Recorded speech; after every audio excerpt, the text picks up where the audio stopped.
So I know what you're all thinking, where's the Hamilton reaction video? The thing is, I'd always planned to do this video that you're now watching, and I got about halfway through it before I went back to the beginning, deleted the original opening paragraph, and then wrote this one to acknowledge that the Hamilton thing has happened, that I'm aware of it, and that I was going to be doing this one instead.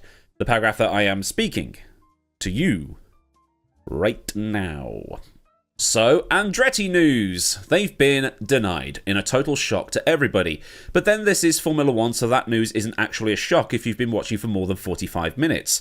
It's news that's got everybody up in arms, but on this occasion, a lot of people seem to be on the side of the FIA, and that seems to be a first. If Formula 1 thinks the Andretti issue is buried because of the whole Lewis going to Ferrari thing, they are sorely mistaken. You know, as the saying goes, the internet never forgets. Recap time. The FIA is saying fewer races and more teams, and that's something that pleases the fans, and it also pleases those working in Formula 1. It might sound like a glamorous job. You've got people like that Blake guy who used to work for Red Bull, or you've got Jess McFadden and the like. They might make it sound like it's an awesome job. It probably is. It's probably a very rewarding job, but there's a lot of long hours. But a lot of people think that it's really glamorous and it's a load of fun and you get paid to watch F1 for a living, but Blake will be the first to laugh and say, oh no, you have no idea. And on the other hand, you've got the commercial rights holders saying, no, screw the fans and the people that work in Formula 1. We need the same amount of teams, but more races. You get a race. You get a race. You get a race. You get a race. Here comes the money. Money, money, money, money, money, money, money, money, money. But cheap professional wrestling references aside, even if this does feel like WWF1 at times, the Andretti news has come as something that has upset people on both sides of the Atlantic. And we'll touch a bit more on this in a bit because I don't know if it's just me, but some of the comments didn't help. And as I've documented several times on this channel, Andretti has been trying to get into Formula 1 for some time as the elusive 11th team, and this will bring the grid up from 20 cars to 22, so the sort of amount of cars that we saw on the grid at the tail end of the 90s and into the early 2000s. You know, and the early 2010s as well, when HRT, Virgin and Lotus joined in. Andretti, in turn, is being seen as the true American team as they were joining in the hope of bringing significant backing from General Motors. But one thing we need to make abundantly clear right now is that the FIA was actually well in favour of Andretti joining. It's the commercial rights holders that have said no. As mentioned in the massive summary and conclusions of commercial assessment process published on most media outlets on Wednesday, in paragraph 2, it is confirmed that the FIA had said that they were satisfied that the application submitted by Andretti fulfilled the selection criteria, and that it would then have to go to the commercial rights holders for further consideration. Basically, the whole what do they bring to the table bit that everybody was going off about last year. It's Andretti being part of that argument. So the commercial rights holders go off and they do their own deliberation, and the whole thing was posted to Autosport and other outlets on Wednesday. So we'll just take chunks of it, go over it, and sort of clear some bits and pieces up. The things that the commercial rights holders looked at were competitiveness, power unit supply, potential benefits, so fan growth and engagement, consultation with stakeholders over the value the team brings overall, seeing the operational impact of the 11th team, how an 11th team affects FOM and Liberty's financial results overall, and the final point, Andretti's financial stability in the long term. What must be added here is that they did not consult any of the other 10 teams to see what they thought. So it looks like none of the other teams actually blocked this. It's all on FOM. Pretty much.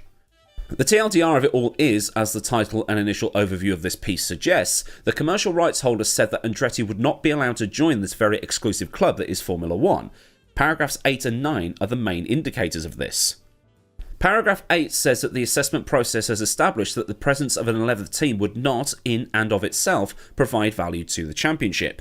Leading into paragraph 9 that says, any 11th team should show that its participation and involvement would bring a benefit to the championship. The most significant way in which a new entrant would bring value is by being competitive, in particular by competing for podiums and race wins. This would materially increase fan engagement and would also increase the value of the championship in the eyes of the stakeholders and sources of revenue such as broadcasters and race promoters. So the only way they're going to be allowed into Formula 1 is that they're immediately competitive, and they're worried that they won't be. So let's look at GM and Andretti's achievements over the last 12 months or so. Indianapolis 500 winners with Chevrolet. Andretti won the Formula E Championship. Podium at Le Mans with the Cadillac Hypercar. Daytona 500 winners 2023, Daytona 24 third place 2023, Daytona 24 second place 2024, Supercars manufacturer title 2023, WEC GTE champions 2023. And while we're here, let's look at Andretti's achievements as a whole.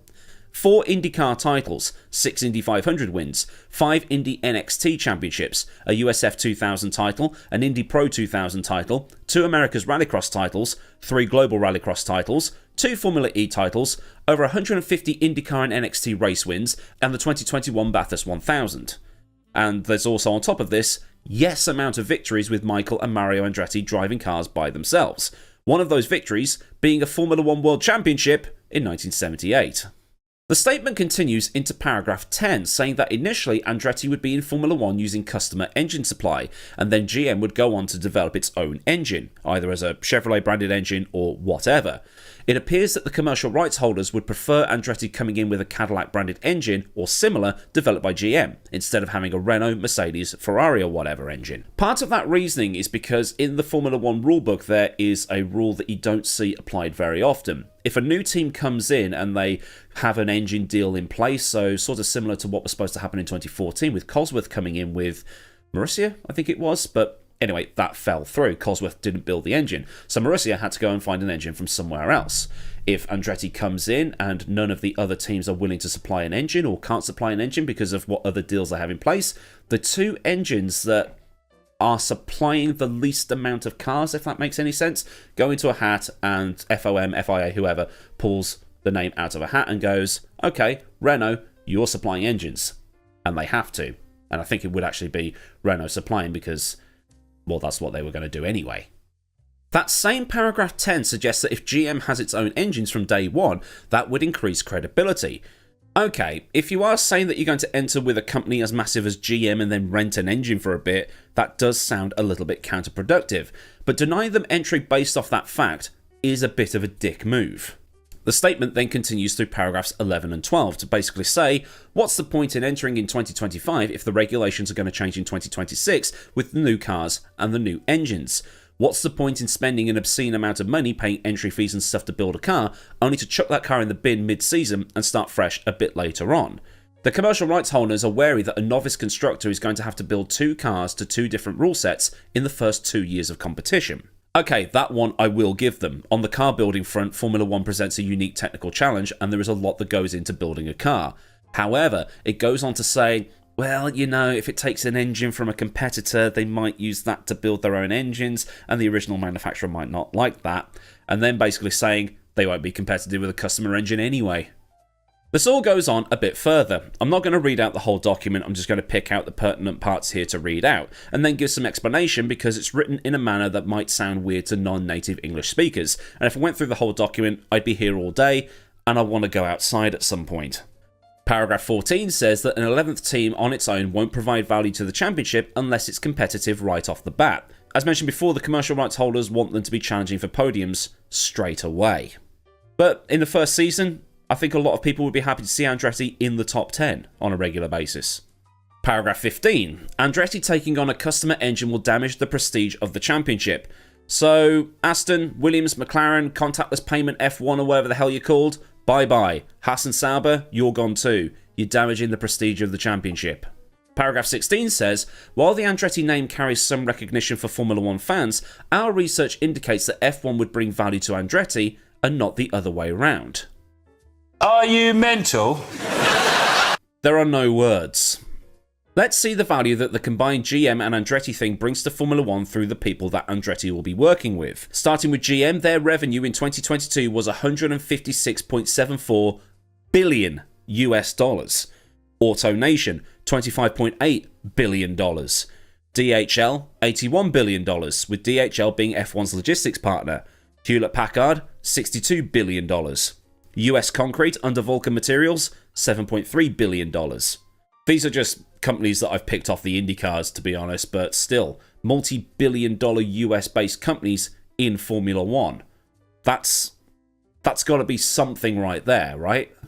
Then in paragraph 17, the commercial rights holders claim that an 11th team would place an operational burden on race promoters, would subject them to significant costs, and would reduce the technical, operational and commercial spaces of other competitors. which makes you wonder why they'd bother tendering for new teams in the first place. Plus, you're opening up one extra garage. It's not like you're trying to cram everybody in at Thruxton or Mallory Park. Most of the tracks on the calendar have hosted more cars before and more people, even though most of those teams have smaller crews than Formula 1 teams. Look at the Spa 24, look at British GT at Silverstone, look at, I don't know, insert another series here. So we have all of that. Read into it what you will and let me know what you think down in the comments. But on top of this, there are some things that in the sea of emotion, I think some people have missed out. Andretti was invited to present its formal application to the commercial rights holders on the 12th of December 2023, but didn't attend that meeting. So, in effect, an official application hadn't been lodged with the commercial rights holders, only the FIA. And by this point, submitting the intent to come in now and not having a car designed or in the process of being built by this point will only lead to it being crap should it actually enter the sport. Andretti had got a wind tunnel model done, but nothing else besides. But if they're entering in 2025, which was their initial idea, then, well, they better be getting a stomp on. I mean, that's if they were actually allowed into the sport, but you know what I mean. They're cutting it a bit fine, so in the grand scheme of things, not entering wouldn't necessarily be a bad thing. If a GM or Cadillac branded car is being craned off every race because it's broken down, or, I don't know, it's coming last every week because the car is behind on development versus everybody else, that's going to be way more damaging to GM and Andretti's brand and legacy, way more than them not being there will be. Really, you need 2 years minimum to actually get everything designed, built, tuned out, ready, so it hits the ground running when the season starts. And like I said before, they're designing a car for 2025 regulations, which will then change in 2026. So they're not going to be using an evolution of that car in 2026. They've got to do an entirely new one, and that's just counterproductive. You might as well come in with a car and evolve it, rather than going, got to change it already. What's also happening here, as motorsport.com wrote that I did find interesting, is that FOM is saying to Andretti there's the opportunity for them to come in for 2028 instead. 3 years later than planned, or maybe even 2 years later than planned if they were to come in for 2026, but there are a couple of things that will work in their favour here. Number one is that GM will be able to get together a works engine so that there is another OEM on the grid. Number two is that Andretti will be well and truly ready by that point. At least you'd think so. But a new commercial rights deal will be in place by 2028, where the cost of entry is likely to be in the $500 million range. They want to do this to make sure anybody that is coming in is properly committed and doesn't enter in the hope that they can then enter and then just flip the F1 team for a profit.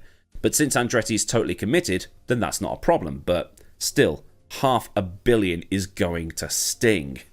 Now, the hard part is trying to wrap up this video because I've been talking for some time and I know there's going to be a lot of editing work to do, probably because I can't read my own writing sometimes, but there are things that make you go, yeah, okay, maybe you do have a point when you stop and think about it, but on the other hand, a lot of it just seems like an excuse. Any excuse. Just like, we need a reason to not have them here. They're saying that Andretti can't come in because it's not making its own engine. Well, half the grid doesn't. 22 cars take up too much space when they had a movie crew at Silverstone, and this notion that Andretti GM will benefit more from F1 than the other way around. Now, the European Union does have anti-monopoly laws. Somebody I know mentioned these the other day, and while it might be an avenue, I'm not a lawyer, so I can't really explain much about it or give you a yes or no on whether they will actually win using them. To my uneducated mind, I'm not sure how you'd police that because you're drawing that line between sport and business, and that's making my head hurt. I know Sky Sports doesn't have an absolute monopoly on the football rights these days, but again, not a lawyer.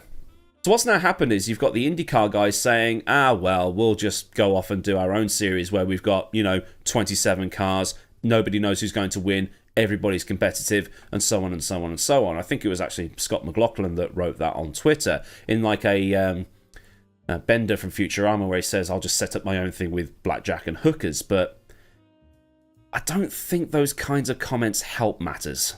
It's like when there's violence at the football, like there was between Wolverhampton Wanderers and West Bromwich Albion fans last weekend, and there's always some person that goes, well, this would never happen in rugby, or some sort of superiority comment, or some sort of comment that sort of implies that, well, the sport I follow is far superior. IndyCar, sports car, whatever. Whenever F1 messes up, there's always that kind of comment. And while I don't think there is that intent there to act all superior from Scott, it gets people riled up, and then you get people just taking pot shots at each other. Or am I just too naive to think that one day we'll all get along? But what needs to remain is that people blaming the FIA and Mohammed Ben Sulayem are shouting at a problem that isn't there. It's FOM that have denied the entry, Liberty Media, whatever they're called these days. But the thing is, I'm not actually that pissed that Andretti hasn't been allowed in, because I kind of expected it. What is annoying is the reasoning behind the denial. It just seems off, and I don't know why. Like I said, it just sounds like excuses, but that's for you to argue about in the comments. Anyway, this is a thing that has happened, and this has been my opinions on that thing. If this thing has made you think things about the thing, then like this thing. For more things from this channel, get that subscribe thing clicked and the bell thing on so you never miss out on anything that I do on this channel. Massive thanks to the channel members and the fine bunch of lads at Patreon. And if you want to help support me at a more personal level, the links you will need will be in the description, along with links to Discord, socials, affiliates, and any other information that you might want or need. Or the super thanks and memberships if that's more your thing. So until next time, I've been Millward. Have a great day wherever you are, and goodbye.